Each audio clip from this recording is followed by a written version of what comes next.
We just came out of COVID-19, and then before we reorganized ourselves, then Ukraine war.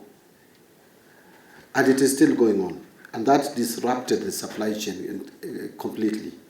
And now again, America does its election and brings another administration. I'm being very careful. And that administration comes up with completely different, a totally different trajectory, one that I even think even Americans themselves never expected. Even those who voted for Trump, I don't think they expected such far-reaching changes, especially those which directly attack the world trade and world economy and tariffs and all that. So we are there because we have to deal. We are a global economy. So the world economy is actually projected to slow in 2025, maybe rebound in 2026 slightly, but the effects of some of the decisions that are being taken today may be far-reaching and may take a while. And so we have to adjust to the changing circumstances as a domestic economy. Our domestic economy, I agree with Gladys that we have shown resilience, and this is largely attributed to the diversified economy that we have. And I think I don't want to repeat what you say, that you eloquently said. Our projection for 25 is actually 5.3. I think you have mentioned 5%, but then let's monitor how it goes. It may be 5, it may be 5.1, 5.2, 5.3, depending on if we don't face any serious or unforeseen external and internal shocks. I think our economy had just started picking up from last year. I will tell you, even in terms of revenue collection, the first half of the year was tough. We collected, we underperformed in terms of revenue collection, and the chairman is here, he would confirm the same.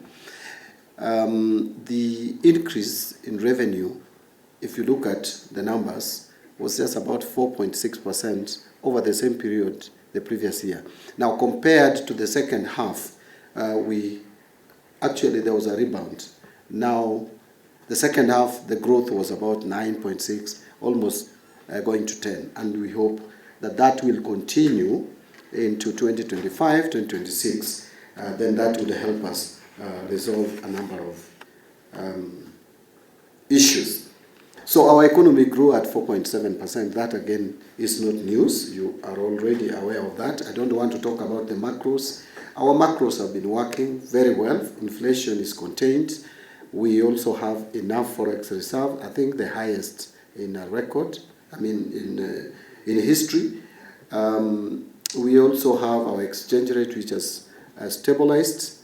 Again, we almost lost our currency in terms of footing early last year. This was carelessness on our part as a country in terms of preparing for the repayment of Eurobond or managing Eurobond early enough. And that is why early this year we took a deliberate step to manage the Eurobond that is coming up for payment in 2027. So that we can avoid the repeat of what we saw last year. What has been a big challenge to us is the issue of interest rates. And that is interest rates charged by our commercial institution banks to the private sector. We have managed to come down, and thank God we have come down in terms of interest rates on government papers. Well, I know it may not be good news in the short run for people like Joshua, but again, in the long run, we'll all appreciate if this can obtain. Why? Because economic stability is good for all of us. If you can benefit from disorganized system for a short time, but later on, it may catch up with you. So we have moved from where government was borrowing at 15.6, 16%, on 91-day treasury bills to today. Last week, I think it was at 8.2. No, last week I think we fell to 8%. It was, I was almost, I was thinking maybe we are going to go below 8, but anyway, again, I think 8% or thereabout is reasonable. Now, look, if that obtains, again, if we can replace our debts, which we borrowed at 16%, with 8% debt, if we can be able to replace them, then interest repayment or debt servicing cost will definitely come down by half. And I think that is good for our economy. But this is not reflected in extending credit to the private sector, and we are encouraging our commercial institutions, banks, to try to pass the benefits. Some of these benefits, the central bank has done its bit. We are all aware that central bank has been lowering the rates, including even the cash reserve ratio, which has been lowered or reduced to make money more available. In fact, we discovered that there's a lot of liquidity in the banks after that happened. And so I think now is time to extend this to the private sector so that we can engineer economic growth in the country, and that would help us create more employment opportunities. It is my appeal to banks to take note of that and respond appropriately. Public debt has been talked about, and I was keenly watching your opinions right there. And I could see you are so concerned about public debt. I am equally concerned. And I will tell you that things have not been easy. Things have been tough.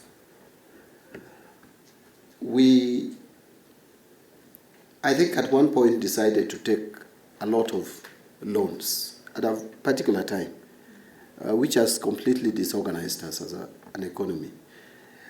I tell people that the problem we have in Kenya may not be debt sustainability as such. It may be more of a liquidity problem, a liquidity challenge. Why? Because if you look at our debt portfolio, a lot of it is in terms of maturity, is concentrated around a particular point in time, about 5 or so years. Actually beginning around this time, going all the way to 2032, 2034. Multilateral loans are usually not a problem. They are not problematic. First, they are long-term. Second, they are cheap. Again, also even some bilateral loans are not of a big challenge to us. A lot of them, again, are long-term and they are fairly reasonably cheap. But we have commercial debts in our books, some syndicated loans. We also have the Eurobond in our books, and quite a lot of it. Before this year's issuance, we had 6.1 billion US dollars in terms of that loan. But out of that 6.1, between now and 2034, we are supposed to pay 5.6. So all the 600 million is going beyond 2034. And that will be from 2034 all the way to 2048 is when we are supposed to, it's supposed to mature.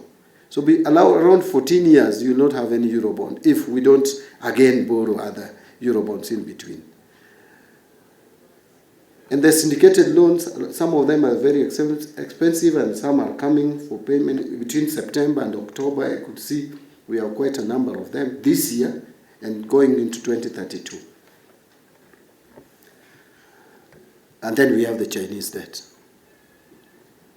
which again is concentrated around this time to 2030. So this is the period we have a problem. And I was wondering why, well, I really have wanted to be in this position, but why at this time? You know, sometimes you ask yourself, maybe the timing was not right. But again, God knows, maybe he felt that because there are those problems, then I should be the right person. I'm the right person to be there at that time. So we will make sure we liability manage, try to smoothen the curve as we move ahead. Because again, you cannot just say we are going to clear or pay those debts. Because where do you get the money? And you also are resisting taxation. And for good reason, because again, Kenyans are some of the most taxed. I don't want to say overtaxed, but you are paying fairly good tax. compared to others in the region. So as we continue in terms of enhancing our domestic revenue mobilization, we will use it prudently to make sure that we manage our liability. Because if we don't manage our liabilities right, then we'll default. Actually, in 2021, IMF classified about 6 countries in Africa which were likely to default. Kenya being one of them. Ghana is one of them, another. Ethiopia, Chad, Angola. The other one is Zambia. Only Kenya is still surviving. The other 5 have defaulted. You are aware, isn't it? So we must be the exception. We must not default. And I don't see us defaulting if we just work smart. And if we avoid distraction. Because I was conversing with someone, I talk a lot when I go for haircut, I go for whatever. I talk to these small business people and ask them how business is doing. You people will not tell me how things are because you are flashy, you talk big things. But these ones tell you the real, what is on the ground. Yani, vile mambo iko kwa mta. How the ground is, including what the ground is saying. And this lady was telling me that, Waziri, things had just started picking up if it were not for these demonstrations which are again starting. These demonstrations, itatumaliza tena. And I believe her, because if we just let things cool, I'm not calling for being quiet when things go wrong, but there's a better way, I think, to express our displeasure. Let it not be disruptive. Like now, banning people's cars, I think it's not helping anything, and breaking into shops. So we could demonstrate, and I hope our security organs will allow Kenyans to demonstrate peacefully. If Kenyans want to demonstrate peacefully, because that is again another problem. But if nothing happens to our economy, things will pick up. So I know we have talked a lot about, I don't want to talk much again about public debt. We all know what it is. We are trying to deal with it. I've just told you we have to liability manage and move forward and also cut on our budget. And let me say something there. What we have done differently this time, maybe many people have not noticed. And you mentioned it, Fred. The starting point for managing our debts and our budget is to start with revenue projection. That is where there is a problem. And we have revised. Sometimes people resist when we are revising revenue downwards. This year was very ruthless. They said, yes, you moved from 2.9 to 2.6. It is still unrealistic. We must move to 2.5. We moved to 2.5. Actually, the books I'm taking to Parliament next week is revising revenue downwards to about 2.4 or thereabout. Because that is the reality. These people are not collecting that 2.5. They will not collect it. I have seen, they will not collect it. So this year, we have made the most modest, in my view, realistic, ordinary revenue projection. Because that is a starting point. That is the biggest component of our revenue. This is the first time that the National Treasury's projection is lower than Parliamentary Budget Office projection of revenue. And this is the first time Parliament was telling me to raise ordinary revenue projection. And I said, no, we are not going to raise it. It remains what, according to our tools, we are projected to be the actual revenue. Because it will not come from, there is no manna from heaven. We are doing a lot of reforms, but let us see how those reforms are bearing fruits first.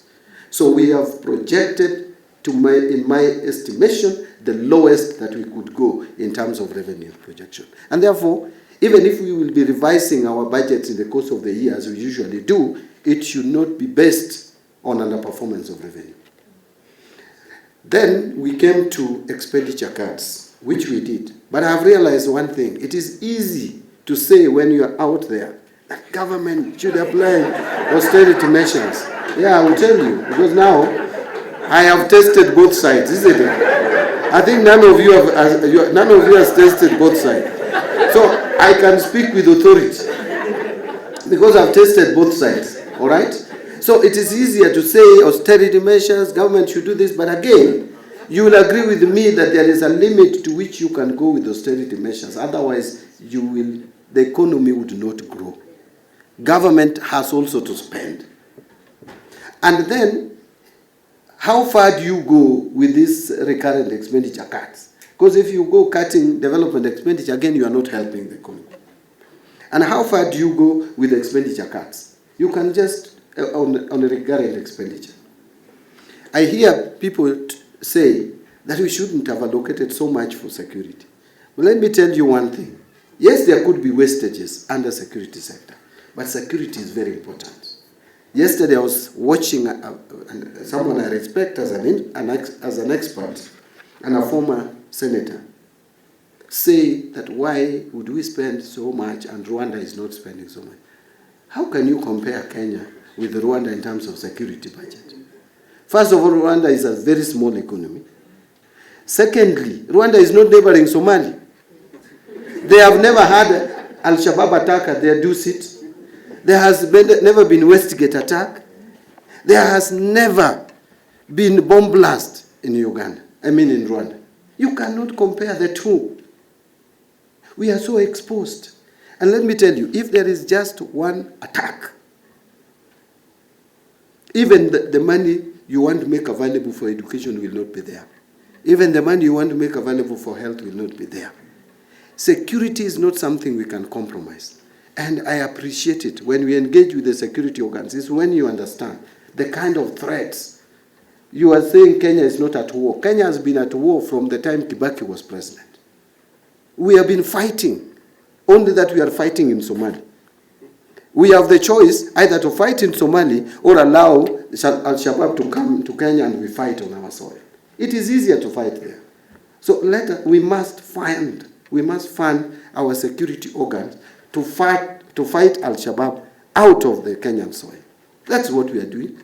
We give money to KDF and we give money to NIS to gather intelligence. If today I become very hard on NIS, I would rather, if something, God forbid, happens, then we ask them, we gave you money. Why did you allow it to happen?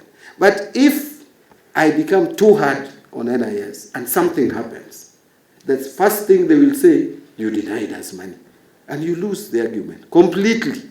And you just taking responsibility. I don't think that is the direction we want to take. So we have to provide certain basics in security, education, health. If you compound all this, if you put together, and then the debt repayment, and then we created a big government, right from counties to national. And you give money to counties. Where is the money? What are you left with? So where do you cut?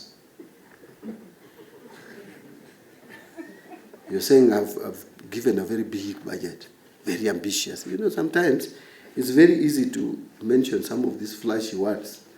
Yeah, they sound very intelligent. You sound very intelligent. You appear on TV and radio. And indeed you are intelligent, but you have just not engaged your mind properly to the challenges we are facing. If you engage your mind properly to the challenges we are facing, then you'll appreciate that 4.2 budget is the most probable budget that you can have. So allow me and support that we move commodities from zero rating to exempt. At least professionals, you people don't resist this. You know how Kenyans are cheating with this thing. But accountants in the room, I think you are enjoying zero rating of commodities because it gives you work. It gives you work because you calculate these tax refunds for these people.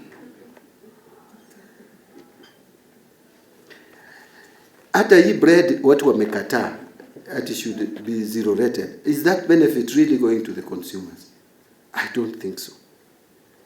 And how do you subsidize and incentivize consumers, everybody, including the president? You are subsidizing his bread. You are subsidizing my bread with the tax you collect from Mamamboga. And as if that is not enough, I wish we were subsidizing for real. You are giving people who have not even sold bread refunds. Missing traders, they have them. Someone forms company X and another company X. Y, X is invoicing Y, they don't even exist. And you bring to KRA. Anytime we increase allocation to KRA for refunds, VAT refunds, you see an exponential increase. In fact, I think the officers at KRA start telling business people, now we have money. You can bring. It's a very sad situation. It is a very sad situation, I tell you. And sometimes it's draining. So let me just speak to two things, then I stop.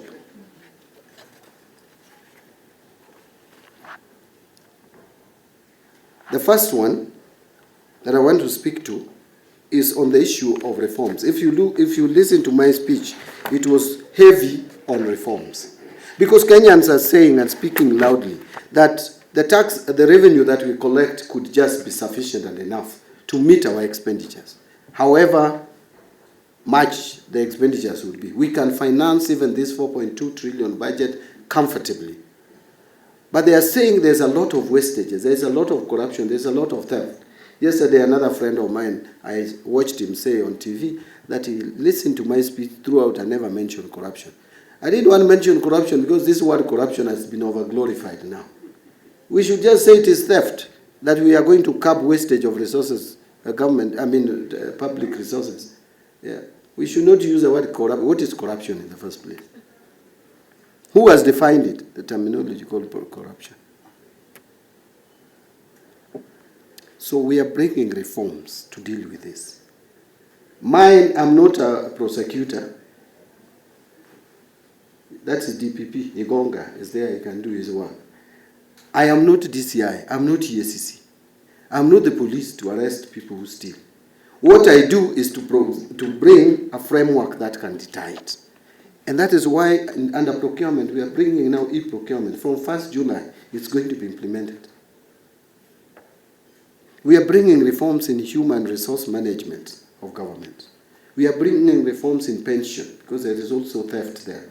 We are bringing reforms in other areas like having treasury single account. We have brought reforms in the budgeting process. So this will help us cut some of the wastages and redirect the resources to priority areas. And I think the best thing to do is just to support me on that. So on suggested tax cases, this is now response. I'm reacting now. And that is where I think I'll just end around there. I think I've spoken a lot. I didn't intend to speak this much. Now, Fred, you are pleading that this case of people who lose cases at the tribunal, that they should not pay us tax. Let me tell you, if there's something that I want to pass in Parliament, is this one. Why? If we do tax assessments and we say that you are supposed to pay us this much, and you go to the tribunal, and your case is hard, and you lose the case, and you appeal. Just by merely appealing, you don't want to pay that tax. Some people will just go to appeal, not because they have a case, but to still delay paying taxes. That is what we are saying. So if you have a case, get a stay. If you get a stay, we will not collect that tax. But without a stay, pay. Ukishinda, tutakurudishia. We will give you the money.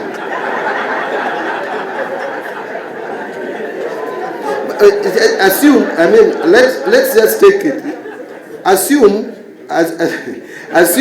everybody goes to the appeal in the whole country.